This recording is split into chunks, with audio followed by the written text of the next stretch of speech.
ചിരിക്കുന്നു? ഏയ് ഒന്നുമില്ല, ഞാൻ വെറുതെ ചിരിച്ചതാ. അത് കള്ളം. എന്തോ ഉണ്ട്.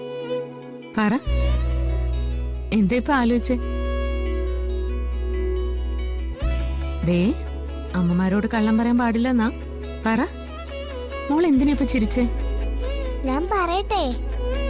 ദേ, ഇനി പറഞ്ഞില്ലെങ്കിൽ ഞാൻ പിണങ്ങും. അയ്യോ, പെണങ്ങല്ലേ, ഞാൻ പറയാം. ആന്റി വരുന്നതിന് മുമ്പ് ഞാൻ ഒരു സ്വപ്നം കണ്ടിരുന്നു. എന്ത് സ്വപ്നം?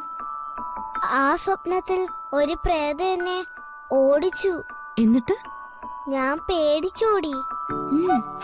പക്ഷെ ആ പ്രേതത്തിന്റെ കൈ എന്റെ പിന്നാലെ നീണ്ടു വന്നു. പെട്ടെന്ന് എന്നെ മോളേന്ന് ആരോ വിളിച്ചു. ഞാൻ നോക്കിയപ്പോ ആരാ വിളിച്ചേ? അമ്മ. അമ്മയായിരുന്നു എന്നെ വിളിച്ചത്. ഞാൻ ഓടി വന്ന് അമ്മ കെട്ടിപ്പിടിച്ചു. അമ്മയും എന്നെ കെട്ടിപ്പിടിച്ചു. അപ്പോ ഈ പ്രേതം എങ്ങോട്ട് പോയി? ഞാൻ തിരിഞ്ഞു നോക്കിയപ്പോ പ്രേതത്തിനെ കണ്ടില്ല. അമ്മയെ കണ്ടപ്പോ പ്രേതം പേടിച്ചോടിക്കാണ്. നല്ല കഥ തന്നെ. എന്നെ കണ്ടപ്പോ പ്രേതം പേടിച്ചോടിപ്പോയി അല്ലേ? അപ്പൊ അത് ഡ്യൂപ്ലിക്കേറ്റ് പ്രേതമായിരിക്കും. ഒറിജിനൽ ആയിരുന്നെങ്കിൽ അത് നമ്മളെ കൊന്ന് ചോറ് കുടിച്ചേനെ. അല്ല, ഞാൻ സ്വപ്നത്തിൽ ഉറക്ക വിളിച്ചോണ്ടാ അമ്മ എന്നെ വന്ന് കെട്ടിപ്പിടിച്ചത്.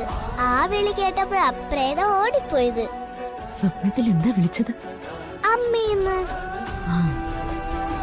അത് ശരിയായിരിക്കും. അമ്മമാരെ പ്രേതങ്ങൾക്ക് വളരെ പേടിയോ. എന്താന്നറിയോ? എന്താ? അമ്മമാരുടെ ശക്തി അത്രയ്ക്ക് വലുതാ.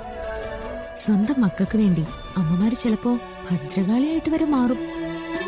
ഭദ്രകാളിയെ പ്രേതങ്ങൾക്ക് പേടിയാ. ആണോ? സത്യം? സത്യം.